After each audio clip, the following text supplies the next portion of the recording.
This video is brought to you by Harting Technology Group.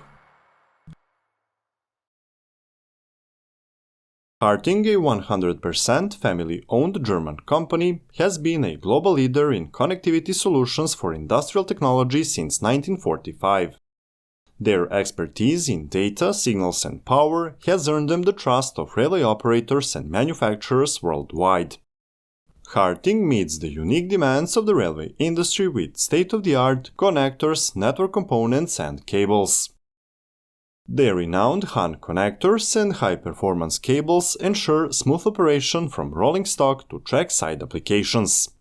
Beyond connectivity, Harting drives railway technology forward, supporting advanced train control systems, passenger information systems, and onboard equipment for enhanced safety and efficiency. Want to learn more?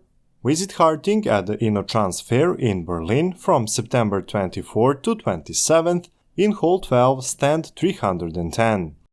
Check first link in the description to learn more about this company and use the second link provided by Harting to obtain a free ticket. Also, don't forget to visit Harting at InnoTrans Fair at Hall 12, stand 310. Now let's move from Germany to South Korea to explore a project that will transform Seoul, which is of great importance to the Korean people, as reflected in the old Korean saying, quote-unquote, "As long as you reach Seoul, you can achieve anything you wish for." However, despite this, various governments in the past have attempted to decentralize it by moving major ministries and government agencies out of Seoul. They even built Sejong City from the ground up south of Seoul, aiming for it to be an entirely new administrative city. Yet none of these efforts have successfully reduced Seoul's status as a centralized urban conglomerate. Seoul alone is home to nearly 10 million people.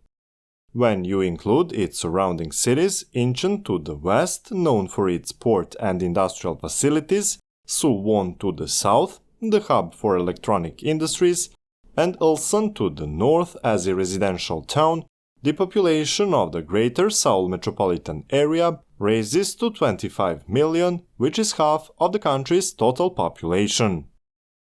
To manage the transportation needs of these millions of people, Seoul offers a modern and expansive subway system with 353 kilometers in length and transportation of more than 10 million passengers daily, dedicated bus lanes on major roads, and even inner-city expressways along the Han River banks.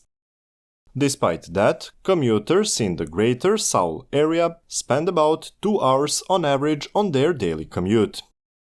However, this is set to change post-2030, as the Korean government has laid out initiative to cut this 2-hour commute down to 30-minute commute plan. How? The answer lies in the introduction of the world's fastest subway system, where trains will reach speeds of up to 180 km per hour. The system is named the Great Train Express, or GTX.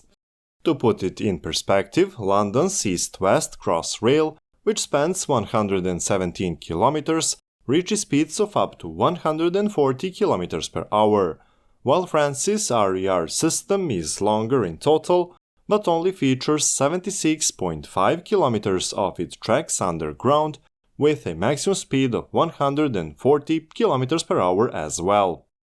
While GTX is seen as a peer to these systems, we need to say that in terms of speed and scale, GTX will be for sure the world leader in underground high-speed rail transit. This ambitious project, announced in 2017, following a feasibility study from 2014, consists of 3 lines, A, B and C, each crossing Seoul on different axes and aiming to reduce commuting times in the metropolitan area by a staggering 70%.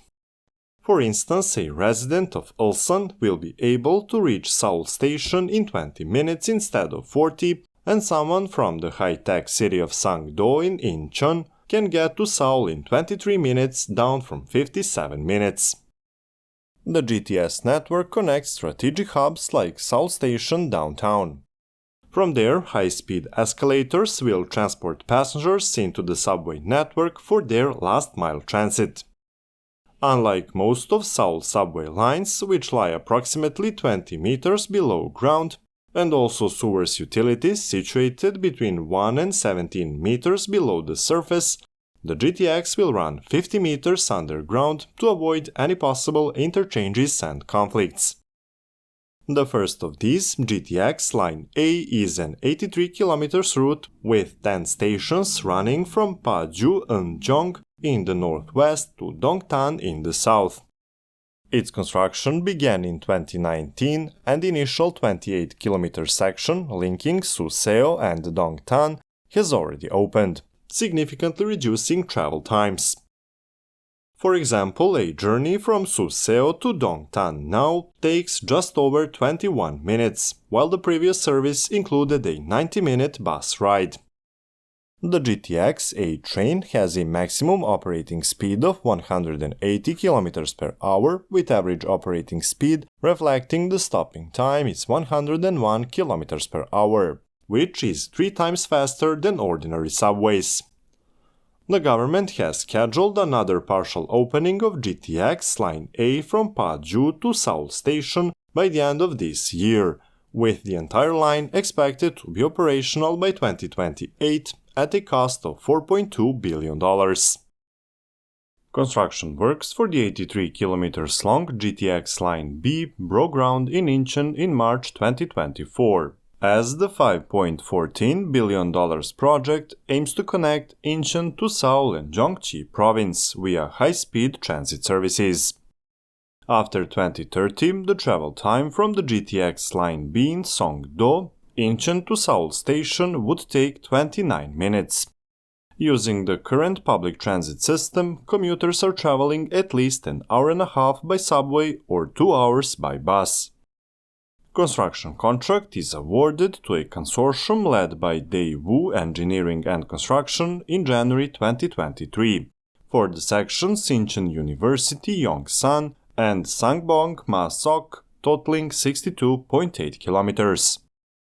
The consortium will fund and build these sections and operate the entire GTX-B line over a 40-year period under a build-transfer-operate model. The 19.9 kilometer central section from Yongsan to Sangbong will be built as a government-led project. Meanwhile, the construction of GTX Line C with a length of 87 kilometers started in January this year. It is designed to connect Yangju in the north with Suwon in the south. The deadline for works completion is the beginning of 2028, with a cost estimate of $3.2 billion. This line would also save commuters a lot of time.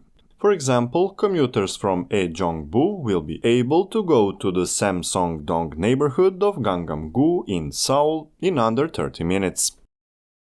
Currently, using the subway network requires at least an hour of travel to reach the same place, only with 2 transfers. Travelers would be able to transfer to a subway at any of the 14 stations of the GTX Line C. The project also follows the build-transfer-operate contract model. In addition to the initial plans, the Korean government intends to further extend the network by introducing 3 new lines, D, E, and F.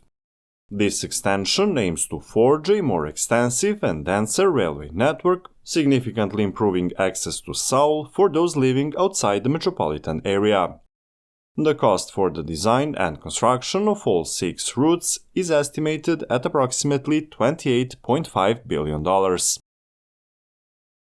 However, for the project to succeed, it must navigate through a series of engineering challenges, address protests concerning underground property rights, and mitigate concerns about potential impacts on buried cultural heritage discovered during construction. An interesting aspect of South Korean property law is that property ownership extends up to 40 meters below the surface.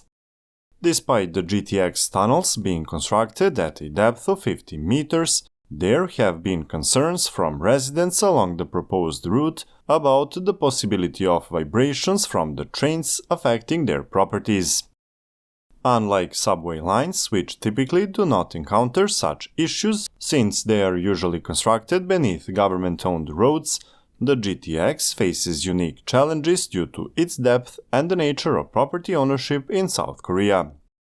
Upon its completion, the GTX network is projected to serve over 1.8 million daily commuters.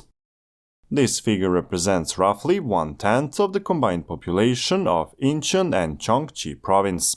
However, the significance of this project, according to the Korean government, extends far beyond the mere reduction of travel time. The introduction of the GTX service is expected to provide South Korea's younger population with increased opportunities for quality family time or to start families of their own, potentially contributing to a rise in the nation's birth rate. As officials themselves have pointed out, quote-unquote, with a 2-hour commute on the way home, for example, how can anyone make time for babies? The idea is to give people more leisure time after work. South Korea is grappling with the world's lowest fertility rate, a situation worsened by long commutes to and from Seoul, as well as the high costs and cramped conditions of housing within the city. These issues are often cited by young people as reasons for delaying or deciding against marriage and starting a family. Despite the government's investment of over $270 billion in subsidies since 2006 to boost birth rates through financial support, babysitting services, and fertility treatment aid, the birth rate continues to decline. The GTX initiative aims to address this issue by drastically reducing travel times between Seoul and its surrounding areas. However, challenges are already emerging. For example, since March, the development of the GTX has significantly increased apartment prices near the stations. In Dongtan, where the GTX-A line is operational, prices have already tripled compared to pre-launched figures. This surge suggests that living in areas surrounding the city will become even more expensive, potentially forcing Koreans to consider marriage more seriously as dual incomes become necessary to afford basic living expenses.